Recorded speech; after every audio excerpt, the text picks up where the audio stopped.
கடகம். கடகராசிக்காரர்களுக்கு ராசிநாதன் உச்சம் என்கின்ற அமைப்புல அட்டகாசமா அந்த வாரம் ஆரம்பிக்குது. வளர்பிறையில் இருக்கிறார், பௌர்ணமியை நோக்கி போய் கொண்டிருக்கிறார்.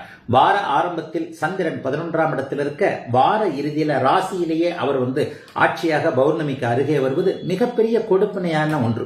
அப்படியே பாருங்க, அப்படியே உத்தரத்தை நோக்கி அப்படியே போய்கிட்டு இருப்பார். பெரிய அளவுல நன்மைகள் நடக்கக்கூடிய அமைப்பு இந்த மாதம் முழுவதுமே கண்டிப்பாக கடகராசிக்காரர்களுக்கு உண்டு.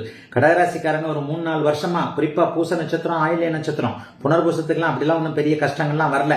இந்த 2 நட்சத்திரக்காரங்களும் படாத பாடுபட்டீங்க இல்லையா? அப்போது இழந்தது உயிரிழப்பை தவிர மற்றவை எல்லாத்தையும் கொஞ்சம் கொஞ்சம் அப்படியே ரெக்கவர் பண்ணக்கூடிய அற்புதமான வாரமாக இந்த வாரம் அமைஞ்சிருக்குதுங்க.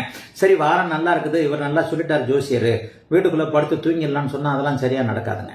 உங்களுடைய முயற்சிகளுக்கு ஏற்ப, உங்களுடைய பிறந்த ஜாதக அமைப்புகளுக்கு ஏற்ப, நடக்கின்ற தசாபுக்திகளுக்கு ஏற்ப தொட்டது துலங்கக்கூடிய அருமையான வாரம் இந்த வாரம்.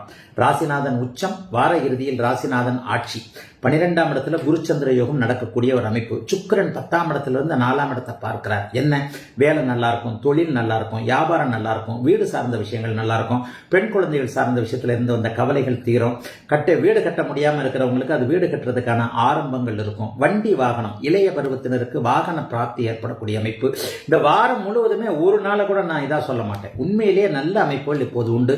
சந்திராஷ்டமம் எதுவும் இப்போதைக்கு கண்டிப்பாக கிடையாது. இன்னொரு ஒரு வாரம் ஆகும் உங்களுக்கு. ஆக எதிலும் ஒரு நிறைவுகள் இருக்கக்கூடிய தன்மை, முயற்சிகள் பலிக்கக்கூடிய தன்மை என எல்லா நிலைமைகள்லையும் ஒரு நல்லவைகள் நடக்கக்கூடிய அமைப்பு, பொருளாதார முன்னேற்றம் இருக்கக்கூடிய அமைப்பு, கடன் தீரக்கூடிய அமைப்பு, நோய் தீரக்கூடிய அமைப்பு, மனதில் சில உற்சாக அமைப்புகள், சுற்றி இருப்பவர்களால் சில நல்லதுகள் நடக்கக்கூடிய அமைப்புன்னு கடகராசிக்காரர்களுக்கு விடியல் வந்துவிட்டது, விடிவு வந்துவிட்டது என்பதை மனம் ஒத்துக்கொள்ளக்கூடிய நல்ல வாரங்க கடகராசிக்காரர்கள் எல்லோருக்கும் இந்த வாரம்.